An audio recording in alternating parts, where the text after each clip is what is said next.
सुबह के 4 बज रहे थे और मेहुल आराम से सो रहा था। तभी उसके पास एक कॉल आता है और उसे पता चलता है कि एक लैब के अंदर आग लग गई है और लैब के अंदर एक साइंटिस्ट फंसा हुआ है। मेहुल तुरंत अपनी कार से लैब पहुंच जाता है। लैब तीसरे फ्लोर पे बनी हुई थी और वहाँ पे बहुत जोरों से आग लगी हुई थी। बिल्डिंग के नीचे एक सिक्योरिटी गार्ड खड़ा हुआ था। मेहुल तुरंत उसके पास जाता है। सर, मैंने ही आपको कॉल किया था, मैं इस बिल्डिंग का सिक्योरिटी गार्ड हूँ। अंकल, ये आग कैसे लग गई और आप उस वक्त क्या कर रहे थे? सर, किसी ने मुझे पानी के साथ नींद की गोली खिला दी, इसलिए मैं सो गया था।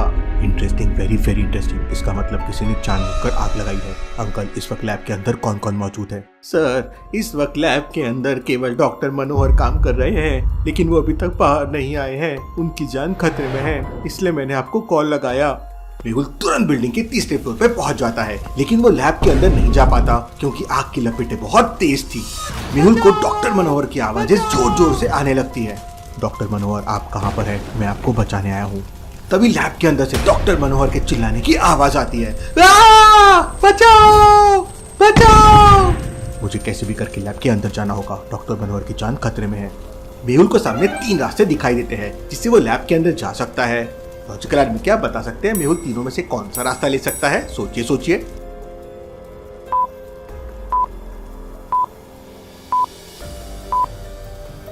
ध्यान से देखिए, पहले वाले दरवाजे पे आग बिल्कुल बीचों बीच चल रही है। मतलब ना तो मेहुल नीचे से जा सकता है और ना ही ऊपर से जा सकता है।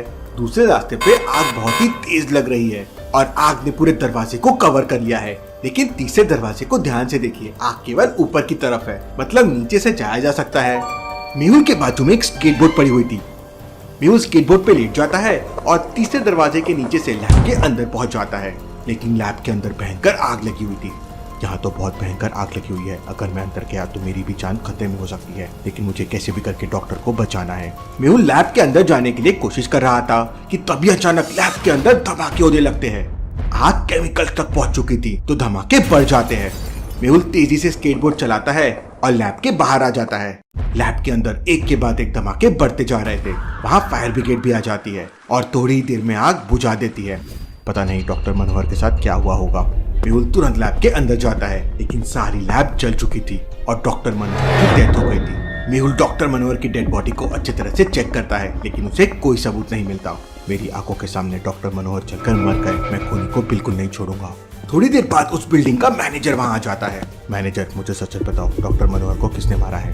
सर, मुझे नहीं पता सर, केवल गिने चुने लोगों को ही पता था कि डॉक्टर मनोहर सुबह सुबह लैब के अंदर आते हैं। Interesting, very very interesting. इसका मतलब खूनी को पता था कि डॉक्टर मनोहर सुबह के 4 बजे लैब के अंदर अपना काम कर रहे होंगे, इसलिए उसने लैब में आग लगा दी।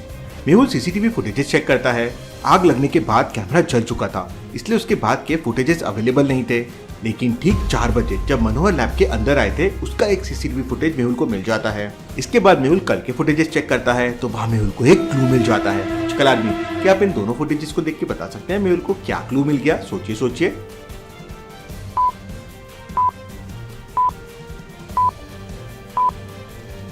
दोनों फुटेजेस को ध्यान से देखिए। कल रात तक लैब के अंदर दीवार पर एंटी फायर वाला सिलेंडर रखा हुआ था, लेकिन आज सुबह 4 बजे वाले फुटेज में वो नहीं है। इसका मतलब खूनी ने जानबूझकर सिलेंडर हटा दिया ताकि डॉक्टर मनोहर किसी भी तरह आग पर काबू न पा सके।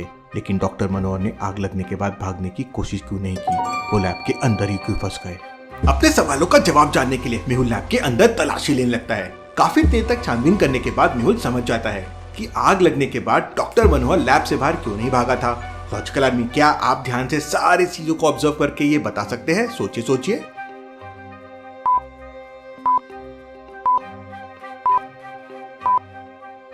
ध्यान से देखिए, टेबल के नीचे लोहे की जंजीर और एक ताला पड़ा हुआ है।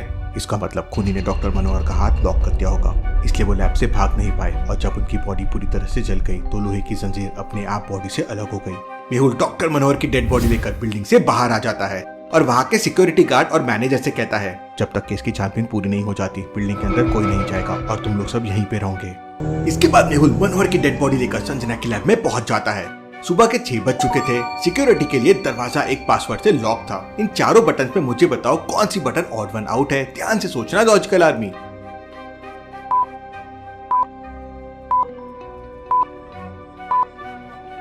कार को छोड़कर बाकी तीनों ब्लू कलर के हैं, लेकिन कार व्हाइट कलर की है। मेहुल फोन नंबर के बटन प्रेस करता है और लैब के अंदर चले जाता है। मेहुल डेड बॉडी को लैब के अंदर रखकर डॉक्टर संजना के लिए एक वॉइस मैसेज छोड़ देता है और वहाँ से निकल जाता है। मेहुल तुरंत उसी बिल्डिंग में वापस पहुंच जाता है जहाँ लैब के अंदर आग लगी थी। मेहुल सबसे पहले वहाँ के मैनेजर से पूछताछ करता है। मैनेजर, मुझे सच सच बताओ, क्या डॉक्टर मनोहर का किसी के साथ झगड़ा हुआ था? सर, डॉक्टर मनोहर बहुत ही अच्छे इंसान थे, उनका कभी किसी के साथ झगड़ा नहीं हुआ, लेकिन पिछले 4-5 दिनों से उनका एक दोस्त अक्सर उनसे मिलने आता है। Interesting, very very interesting. मुझे उस आदमी की फोटो चाहिए। मैनेजर अपने लैपटॉप से उस आदमी का फोटो दिखाता है। शाबाश मैनेजर, अब मैं इस आदमी का पता लगा लूंगा। मेहुल तुरंत सोनिया को वो फोटो भेज देता है। थोड़ी देर में मेहुल के पास सोनिया का कॉल आ जाता है। वो बताती है कि आदमी का नाम रमेश है, वो एक दूसरे शहर में जाना माना बिजनेसमैन है और उसके पास दवाइयाँ बनाने वाली फैक्ट्रीज भी है। सभी लोग उसे रमेश दादा के नाम से बुलाते हैं। लगता है रमेश दादा से पूछताछ करने के लिए दूसरे शहर जाना ही होगा। मेहुल तुरंत अपनी कार से शहर के लिए निकल पड़ता है। मेहुल के शहर से रमेश दादा के शहर तक जाने के लिए 3 रास्ते थे। पहला रास्ता मेन हाईवे से होकर जाता है, लेकिन रास्ता काफी लंबा है। दूसरा रास्ता एक तालाब के बगल से होकर जाता है।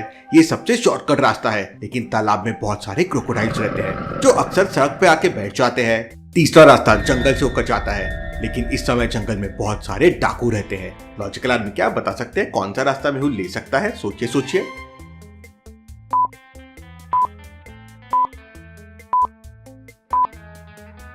वैसे तो जंगल वाला रास्ता मेहुल बिल्कुल नहीं लेगा, क्योंकि वहाँ डाकू है और इस समय वो एक दूसरे केस में है। अलग लफड़े में क्यों पड़ना चाहेगा? पहला रास्ता भी गुड है, लेकिन दूसरा रास्ता तो शॉर्टकट है और मेहुल ने इस वक्त स्वेटर पहन रखा है, मतलब बाहर बहुत ठंडी होगी और इतनी ठंडी में सुबह सुबह क्रोकोडाइल तालाब के बाहर नहीं आएंगे, क्योंकि सुबह सुबह तालाब का पानी गर्म रहता है, इसलिए सारे क्रोकोडाइल्स पानी के अंदर होंगे, तो रास्ता बिल्कुल साफ होगा। मेहुल तालाब के बगल वाले रास्ते से दूसरे शहर में पहुंच जाता है। मेहुल दूसरे शहर में जाते ही सबसे पहले रमेश दादा की दवाई वाली फैक्ट्री में पहुंच जाता है।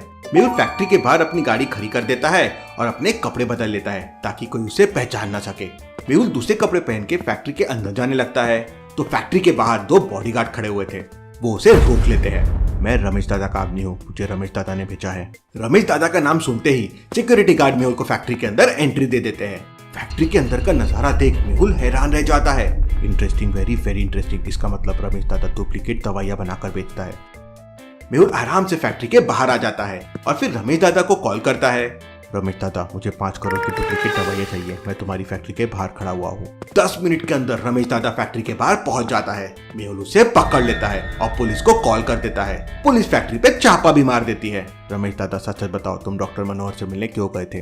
तो रमेश दादा बताता है कि डॉक्टर मनोहर के पास एक बहुत ही अच्छा फॉर्मूला था, जिसकी मदद से बहुत ही कम लागत में डुप्लीकेट दवाइयाँ तैयार की जा सकती थी और उन दवाइयों की कीमत मार्केट में लाखों में होती थी। लेकिन डॉक्टर मनोहर ने वो फॉर्मूला उसे नहीं दिया, इसलिए उसने लैब के अंदर आग लगवा दी।